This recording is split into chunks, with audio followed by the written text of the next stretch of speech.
Strap yourself in for Keeping It Real with Jack Arral. So, how good was that asparagus salad? I love asparagus. So do I. But I thought it was really nice. And I was shocked and appalled, but then have been sniffing since, when you told me over dinner while we were eating the asparagus salad that some people, when they eat asparagus, their wee smells. So, little fun fact. If you have asparagus, it's about I'm going to go a third. I don't know the What's exact. a third? Like a third of the people, when they have asparagus, it does not impact their urine, the smell of their urine at That's all. me. Another third, when they have asparagus, it affects the smell of their urine. That's so you. That's me. So I go for about 24 hours, my urine smells differently. That's amazing. Not bad, not good, just different. And I like how you quickly back that up. and there is a third. This is the really interesting. The other third of people that it does affect their urine, but they can't smell it. So when you say affect the urine, it's coming out through the urine. Yeah. When you have nutrients it, you of go have a asparagus. wee, it smells differently. So it could affect your wee, but it you just- just can't smell it. Well, maybe I just have a problem with smelling. No, what? No, a third of whatever.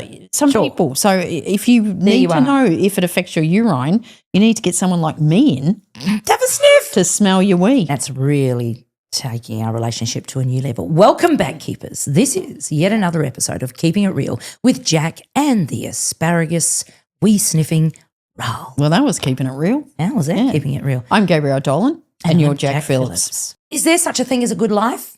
Yes. We've got good lives. Everyone I know has got a good life. Actually, we're lucky to know people that have good lives. you- All of you our think you- keepers Yeah. have good lives. I Yeah. reckon. What's really interesting, they say that most people want all three factors in an ideal life. Before I tell you that, I want to ask you, when you think of your good life, how would you describe it? What makes your life good? You're happy. You're happy. Nice. You're doing good in the world, or That's making a nice. difference. That's nice. You have interesting experiences, like keep doing stuff. Like a full life. I don't know. Yeah. So most people will say that a good life is a happy life. It's created by having comfort. Happy wife, happy life. Oh, that's God, very I hate true. that saying. It's bloody true. Keep going, Steve and Richard. A good life is a happy life. It's created by pursuing comfort. I like comfort. I'm a bit like Parker Posey and White Lotus. I'm right. I'm all for comfort Yeah. at this age. Satisfaction and more joy than sadness. That makes sense, right? I want more Yes. joy in my life than sadness. Yeah. Well, yes, everyone So- would want that. So, but there's also a meaningful life, one grounded by purpose. You were talking about that. Connection is very important. And making the world better. You also spoke of that. Oh, okay. But recently, researchers have proposed another answer to, is there such a thing as a good life? And it's a psychologically rich life. Let me explain what that is. I was going to say, please explain. Psychologically rich life is one marked by novel experiences, perspective-shifting insights and complexity, but also more discomfort and challenges than a happy or a meaningful life. Right. So just when you said that, so the second one was more a happy life is more joy in your life, but this is suggesting discomfort, And challenges. which is different than joy. Clearly. True, but it's also incorporating complexity, discomfort and challenges. So there's a psychologist at the University of Chicago, a guy called, he sounds Japanese, or maybe it's a female, Shigehiro Oishi, who has actually conceptualized psychological richness. And this person says that you should think of happiness, just separate that for a minute, as a bit of a batting average, which we know that. Yeah, it goes up and down. Happiness, yeah. company. Some days you're happy, other days you're not so happy. go It's up. about good experiences and it's about bad experiences. Go up and down on an hourly Correct. basis. This idea that you should be chasing happiness every day, that's just not realistic. So psychological richness is more akin to career highlights, yeah? So how many interesting stories and experiences we have over our lifetime. So it's not looking at it on a day-to-day business basis, but actually saying, well, okay, since I was born to this point, what has my sort of life journey been like? You know, what's happened? Well, there's been sadness. There's been lots of happiness. There's been lots of rich experiences. Have all of those rich experiences been easy? Have they been comfortable? Have they been without complex? Have they been unchallenging? Chances are the answer is no to all of those things. I was just thinking, you know, like sometimes you hear people's life stories and you'll go, Wow. oh, what an interesting life. Yes. And I guarantee you it's because things have gone wrong. Because if nothing's gone wrong, I would almost go, it's a pretty boring life. Exactly right. So a psychologically rich life is an interesting life that asks us to leave our comfort zones and be open to changing our mind. So it's actually embracing challenges. Now, there are some challenges that come to us that we don't want to embrace. I'm thinking of death. There are plenty of things that you would say, no, I don't want to choose that. But you actually have no control over it. So it's how you come through it, but also how you look at that and say, well, actually, what did that make me think differently about? How does that make me feel now? How does that look in the journey of my life? Yeah. So some people would have that life, but not by their own choice. Correct. Although it's perhaps how they've responded to those things. Correct. So we're talking about happy life. We're talking about a psychologically rich life. So on the last words, you're on your deathbed, yeah? You're 999 because you've taken... You're 999. You've taken some lovely enhancements from your friend Aaron. Jesus. You are going for longevity. And your last words after living a happy life might be, well, that was fun. Someone who might have lived a meaningful life on their deathbed might say, oh, I made a difference. Yeah. But someone who lived a psychologically rich life would say, what a journey. Right. So, okay, that's an, like, you know, what would you want? Yeah. That to be. Yeah. So is my life happy? Is my life meaningful? Thinking I'd want all three. Yeah, well, you can have all three. The point being, in order to have a complete life, you have to actually understand there will be complexity, there will be challenges, there will be discomfort, there will be sadness, and actually that's what's making it a psychologically rich life. Sometimes would people refer to that as a full life? Yeah, I think so. So happy and meaningful lives are both biased towards stability and routine, yeah? Okay. So I've got a husband who loves routine, yeah? There is no need to change up your breakfast menu in 60 years. I think we married the same man. We have married the same man. There is no need to go and do anything out of the routine. Now, he's not adverse to when we do, but he would never think of that or encourage it. Right? That's just, he likes stability. It's just the way we're doing it. Just why break it, love, when it's always been working well? So a sustained happiness relies on small, repeatable acts of everyday joy, and meaning in life relies on repeated efforts to make a difference in the world. But this psychological richness, this captures a dimension of a good life for interesting and novel experiences that may not always feel entirely joyful or have a higher purpose. Think of a time that you got excited about something and it didn't quite work out like you thought it would. So you came away and went, maybe there was a holiday, maybe there was an experience, a conference, maybe it was one of your books. You don't need to say which one, but just think about this for a moment, where it actually just, I don't know, just wasn't as good as you thought it would be. I can think of a holiday with the kids when they were really young. Okay. I just came back and that was a freaking disaster. They were just ungrateful. They were like, I don't know, 5, 8, just whinged the whole time. Awful. So we went to Port Douglas. I'd never go back to Port Douglas. Well, I wouldn't go back with them. But hang on, don't go from this. Just sit with that. I'm sitting with it. I know your brain has already gone to something else. Okay, so that holiday wasn't as good as you hoped it would be. It sounds like it was challenging. Was it complex? Probably, I wouldn't call it complex. Was it uncomfortable? Yes, it was. Yeah, whinging kids. Yeah, paying ridiculous amounts for hot chocolate. That's what I remember. Yeah, so it was what stays in our brain, right? Yeah. So you have had numerous family holidays and still continue to have great family holidays with your adult children now. you continued to go on holidays with them. Yes. So what changed after that holiday? What happened so that that wasn't repeated? Did you have a little That's a chat good to them? question. Did you give them some feedback? Did you talk about the next holiday and how things might be different? Or what did you do? Well, you know what? I think they were, you know what? I'm thinking about that now.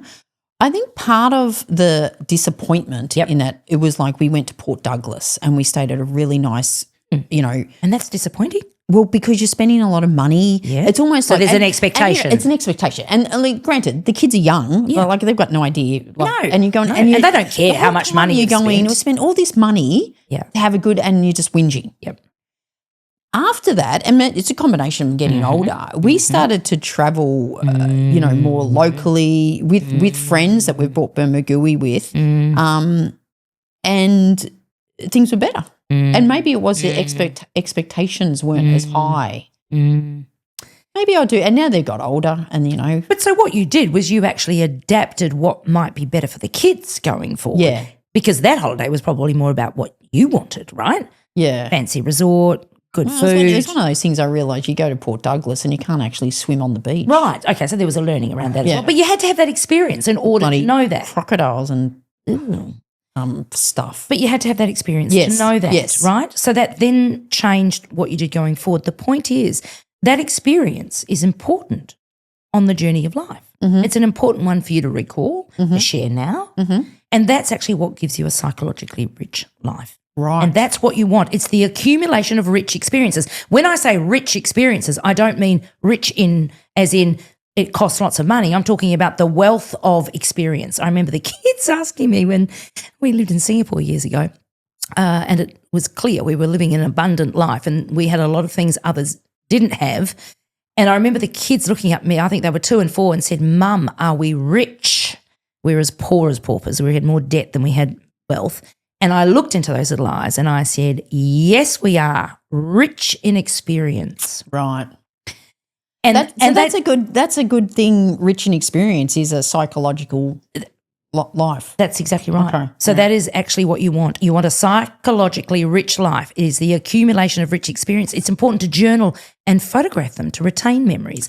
I don't know about you, but I remember a lot of the really good stuff. I also remember a lot of the shit stuff, actually, because that's what also helps make the good stuff good, right? But one of my favourite things to do is if I'm on an aeroplane and for some reason can't read anymore or am waiting, want to eat a meal and can't hold a book at the same time or whatever, I'll look through photographs on my phone because I haven't got access to Wi-Fi. Yeah. And it brings me such joy because I look at photographs from a long time ago and just look at progress of the farm or kids when they were little or friends or family. Remind you of those experiences. So this is the accumulation of a rich experience in a psychological life. So when you said journaling, does social media is that a form of Yep. I think it is a form of journaling. You put something on Facebook or Instagram and you get the reminders 1 year later, 5 years later, 10 years later. Yeah. It's sort of Love those. it's a form of journaling, isn't it? I love those. It is exactly. And I get them and I often, you get them and then I'll download the photo and send it to the kids. Share and it. go, I remember Share this. it. Absolutely. Oh my God, this was 10 years ago. Absolutely. It's good to remind them, look what we've done. Yeah. Look, the happy times. And also look what's changed. Yeah. Yeah, because things change in that time. So what's really interesting is Just think about that. Is it's an audio format. that happiness and meaning tend not to be correlated. Psychologically rich lives are often meaningful lives, but they're not usually super happy lives. I'm going to say that again. Okay, say that again. Psychologically rich lives are often meaningful lives, but they're not usually super happy lives. And it does make sense when you think about it. Any good story involves a challenge or involves a problem. You know this. You're the queen of storytelling. You start with a problem statement or with an issue and then how do you solve for it? What happens in the end? Yeah. That's actually what having a psychologically rich life is. It's not always super happy. So when you say super happy, I'm thinking it's not constantly happy. Correct. Like you're not happy all the time because there has to be trade-offs. That's exactly right. Exactly right. Yep. So they say you can choose, your life what you want, and in most cases, and certainly our keepers can choose. We've got a lot of choice in our life. To an extent, yeah. And so people will say, I just want a happy life. Yeah. Now to that, I say, maybe you want a psychologically rich life. Yeah. Whereas before I would have said, yes, of course you want a happy life and you deserve a happy life and you should chase a happy life. Well, now I'm starting to change my mind. Because I'm thinking a psychologically full life looks like a happy life to me. But it's more than maybe that. It's more than just being more happy. than that because psychological richness is associated with greater cognitive complexity. So this is the point of expanding your horizons, of putting yourself out there, of embracing challenge, of recognizing that shit's going to happen, and when it does, that's actually part of the journey. Yeah. You know how many people say to us, I needed to go through that? Have you heard that before? Yeah. That was actually part of my journey, or that was something I just needed to experience. That's the point. So it's being okay with that. Yeah, I'm thinking, because I'm just trying to think of the wording, because I think this is what's tripping me up. When it's like, well, yeah, but that's a happy life to me. I'm thinking their definition of what happy is seems like a comfortable life. Like things are okay. They're all go okay. I'm happy. You know, it's like, I'm happy. I'm happy enough. Yeah. That seems like a comfortable life. Correct. And this is talking about the fact that you won't have a comfortable life. Nobody does. Yeah. It's impossible to have unless you stay in a room wrapped in cotton wool. You've had lots of adventures. Absolutely. So how to psychologically enrich your life? Okay, so no one path is better than another. Okay? How do you do it? So if you wanted a psychologically rich life, well, first of all, you embrace play. How good is that? Yeah, really, just letting the self go. Be open and be foolish about yourself. Don't take yourself too seriously. You and I absolutely sign up to that. Explore new neighbourhoods. Browse different bookstores and shops. Take an improv comedy class. You did that once. I did do that. Try to be game for things. Say yes to things. Pickleball. Yeah. You know, other people's interests and suggestions can open up a whole world of possibilities. I'd like to think we do that regularly on the podcast. Give people a thought bubble, an idea, an inspiration. Can I interrupt? I just don't know why I asked. No, normally you just bloody bowl in, bulldozer. Yeah. Like, no. Because, again, what you're talking about is I reckon there's a timing in people's life where they could potentially say, you know, I've got a good life, I've got a comfortable life, and therefore don't want to change it. And I reckon it comes at an age thing. And I'm seeing this, you know, maybe, and I don't want to say an age, but let's just say around about 60 people retiring and going, you know, I'm pretty happy with my life, just, you know, it's been good, just going to keep doing it. And then maybe their partner is going, I want more than this. And you do see a lot of divorces happen late in life. And, you know, a lot of people go, it's when the kids leave home and therefore they've lost that connection. Probably a very good reason to be together. Right. But I reckon another reason is that one of the partners is chasing a psychological rich life. And they want to do more stuff and they want to do that. And the other person's going, I don't want to be uncomfortable. Do that. No. I don't want to do that. And then and you're going, you've still got another bloody 30 years, potentially 40, like maybe even longer than you were married. I reckon that could be perhaps an underlying thing of divorce. And you know what, that comes out where people go, we grew apart. Yeah. Because I want to do this. You wanted different things. That's right. For the next 30 years, I want to do this. Right. And someone else is going, I don't want that at all. No. And it's not like just doing one, a specific thing. Absolutely. It's going, I want to seek new challenges and do stuff. And it's like, I just want to be happy. Absolutely. Couldn't agree more. That is an epiphany. It's a genius It's insight. It's a good one. And I think about Rich and I, teamwork, husband and I, and all the different change that we have embraced, Yeah. Worked all around Australia, moved to Singapore, have travelled extensively, came back, bought a farm, you know, things that we were totally outside of our comfort zone. We've never farmed before. We'd never, I've not lived in Asia before. We've not been parents before, so we obviously became parents. That's more common, clearly. Yep. But we constantly change things up, and we're already thinking, so what's next? What else are we doing? You know, constantly changing things up with my work. Yep. And that's this embracing the discomfort. So we know that what we're about to do is new, isn't comfortable, may cause us to lose money, may cause us to bugger it up, not understand it, but it doesn't stop us. And so what it makes for is a very psychologically rich life. So the embracing the discomfort is really, really important, yeah? We may be reluctant to do things because we may focus on all the things that are scary about doing something new or challenging, and we minimise the potential benefits. Right. That's what you're just talking about. Two people growing apart, one wants to do something more, the other doesn't. The one that doesn't want uncertainty or discomfort. But the problem there is that they're actually not unlocking the good benefits because there will be good benefits, yeah? And I think sometimes they're thinking they're too old for it, even though they could be 60, like 65. It was like that's so not old. Yeah. It's really important to remember our brains not only enjoy a challenge, but that research shows that discomfort is not necessarily a bad thing. Discomfort is a sign that you are growing, yeah? Yeah.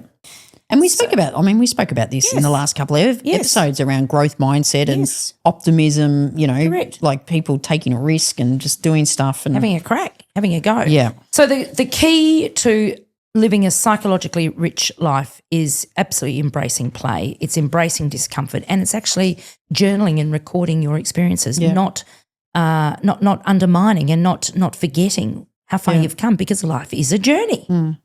Didn't in the research, you just mentioned it before, they asked people if they had to choose. Yes. And that was most people chose happy life. There's happy life or meaningful life, and then they've introduced this new concept of the psychologically But if they had rich to life. choose, it was something like the vast majority chose be happy. Yeah. And I think it was only like 6% or something. Yeah, very low. Yeah. Yeah, very What would low. you choose? Psychologically rich life. Right. Absolutely. I mean, I get happiness from the discomfort and from putting myself out there, and I look at all of the challenges I've had in my life, and they've actually ended up being really helpful. Yeah. Really helpful. Yeah. So death of my brother, I mean, it was a big deal, I'm not expecting to lose my sibling and watch his parents, only my sibling. parents, have to deal with losing a child, but recognising, gee, I'm grateful for what I've got. Every day is a gift. I'm going to embrace it. I'm not going to say no to things. I'm going to be open. He's given me that by his death. So again, it's not been in vain, if you will.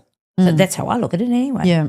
So psychologically rich life. Yeah. That's what I'm going after. I was, I talk about, I've spoken about this, about my cancer scare at the start of the year. And it was one of those moments where, I was never going to die from it. Every nurse said, you're not going to die. You're not going to die. Nothing's going to kill you. You're like a But cockroach. it was one of those things that it was, and I've always thought I've lived a full life, but a reminder to live an even fuller life. And so it was interesting. If I had to choose, I think I would choose a psychologically rich full life. But part of me, and that's why I was grappling with the term happy, because part of me would think, but that would be happy to me. Yeah. But I think if you said a comfortable life versus a psychological rich life, it was like, I'm taking the psychologically rich life. Yeah.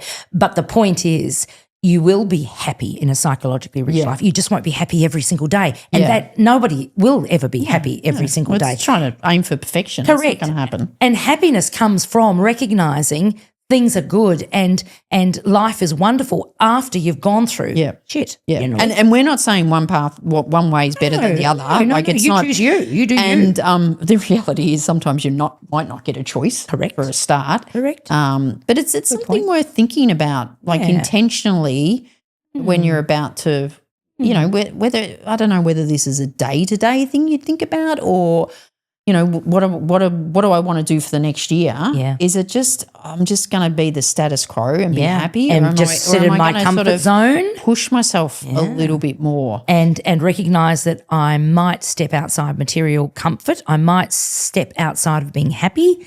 There could be challenges and complexity, but actually, when I look back, if I look at it in its wholeness, it'll actually be way richer. Yeah, you'll look back and go, "What a journey! What a journey!" Yeah, excellent. Well, that was good. That was a good episode. Interesting. Jack. Psychologically Anything rich else you want to life. say on that? No, I just want to say I'm enjoying this psychologically rich life. Are you enjoying your life? I am, and I think one of the key things is to record it. Yeah. But just taking photos. Yeah. We're not saying you have to post it on social, but looking back on photos them, and look keep the back. photos and Keep look a- back. Keep a bit of a Keep a journal if you Yeah. want to keep a journal, Yeah, and nice. just reminding yourself of all the things you've done. One of the first times I ever went to the US, as well, was to go to Harvard with you. And then I went on to New York by myself, yeah? Mm-hmm. You went off to Florida, I think, to write another book. This is some years ago. And I missed Mother's Day because I was in New York. Yeah. And I felt this absolute guilt, but no, it wasn't even guilt. It was like my heart had been ripped out because I wasn't with the kids on Mother's Day, and they were still quite young. I don't know, Right, okay. 12 and 14, or maybe 14 and 16. Anyway, and so I wrote a piece, and I put it on a blog. This is sort of before I might have put it on. No, I don't think I did put it on LinkedIn. It was pre-LinkedIn, or just as LinkedIn was coming on. And I kept that blog, and I've got it on my website, and I read it regularly, and it takes me right back to that moment, and I can feel how I felt at that moment. But it's actually a really great story because I say to the kids, I'm doing this so I can be a really better human and hopefully be a better parent. And I hope that you get something from this. But I also know you're safe and you're great because you're with your dad. And again, that was a part of a psychologically rich life. I mean, that was a journal experience that I still read today and love. Yeah, I can see the emotion in you just saying that. Yeah. So and that's I'm a cold heart old bitch. So that's saying something. I can spot. Kids do it to me every time. Emotion, but I mean that's something you should just repost every Wednesday. I should actually. Haven't done it for a long time. Yeah. Good.